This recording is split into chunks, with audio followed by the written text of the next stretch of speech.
What up, nerds? Shaboy! I'm Jared, and this is Changelog News for the week of Monday, July 28th, 2025. If you didn't make it to our Denver live show, I'm sorry, but the FOMO was very real.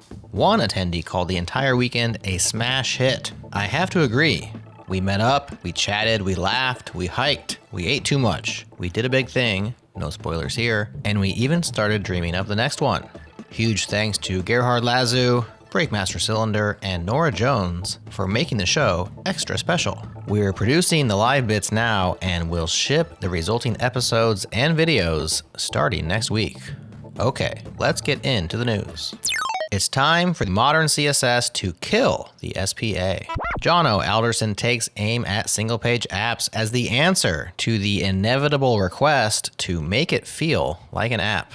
Quote, at some point during the scoping process, someone says the words, a CMO, a digital lead, a brand manager, and with that single phrase, the architecture is locked in. It'll be an SPA.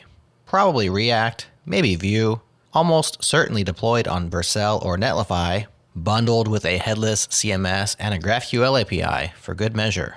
But the decision wasn't really about architecture. It wasn't even about performance, scalability, or content management.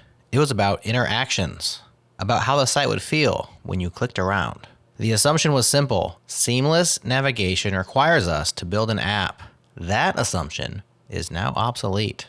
End quote. Jono's claim, and I 100% hope that he's right, is that the new Vue Transitions API, teamed with speculation rules, gives us everything we need to make it feel like an app without needing a single line of JavaScript. Turn almost any device into a file server.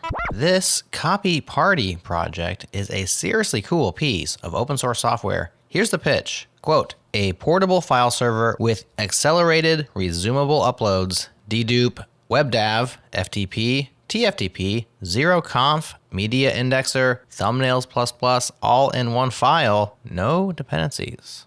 End quote. Once the server is up and running, the files can be accessed from any web browser, even IE6. Now that's a name I've not heard in a long time. A long time. The README is top-notch too. It features screenshots, videos, a quick start guide, the project's philosophy, and a read-only demo server running on a NUC in the author's basement.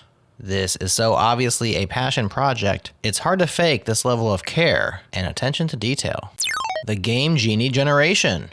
Ernie Smith refreshed his 2015 piece on Game Genie in honor of its 35th anniversary. Quote, July 1990, a full 35 years ago, was supposed to be the coming out party for one of the best accessories ever created for the Nintendo Entertainment System. It made games easier, sure, but it also made them more interesting. It presented a new way of thinking about the games that you brought home. But Nintendo didn't like it, and the company sued. That device eventually emerged, and despite the legal battle, it became a defining part of what made the NES great. End quote. I loved my Game Genie when I was a kid, and I always wondered how it worked. Ernie's excellent exposition on the history and still relevant impact of the device linked me to a clip from Modern Vintage Gamer that answers the question I've had since childhood but never took the initiative to answer. Your link to that clip is in the newsletter.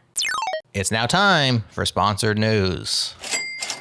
Depot Build Autoscaling for everyone. Depot just launched general availability for Build Autoscaling, which dynamically scales your remote build capacity based on workload demand. Whether you're pushing 1 commit or 100, your builds stay fast without managing any infrastructure.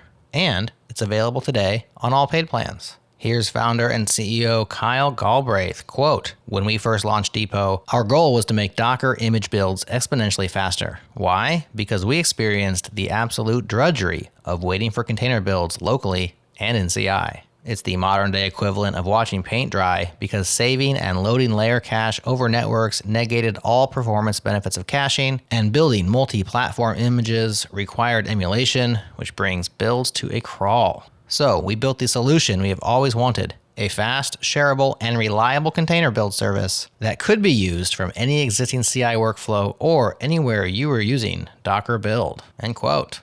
Learn more at depot.dev, links in the newsletter. How Anthropic teams use Claude Code. I recently posited on the show that Anthropic may have a virtuous cycle style advantage building Claude Code because they are the best positioned to leverage Claude Code productively. If true, this post sharing how their internal teams use the tool might become one of the classic blunders. You fell victim to one of the classic blunders.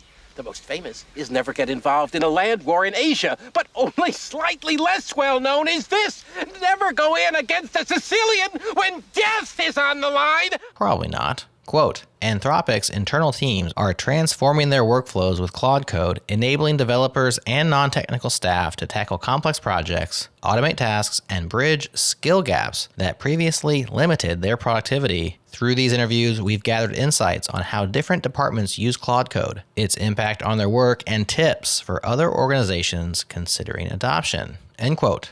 You'll hear from their teams representing data infrastructure, product development, security engineering, data science, growth marketing, and more. The future is not self-hosted.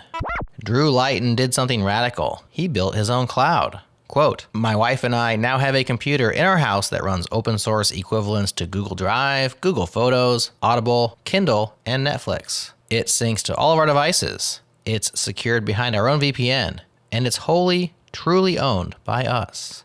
End quote.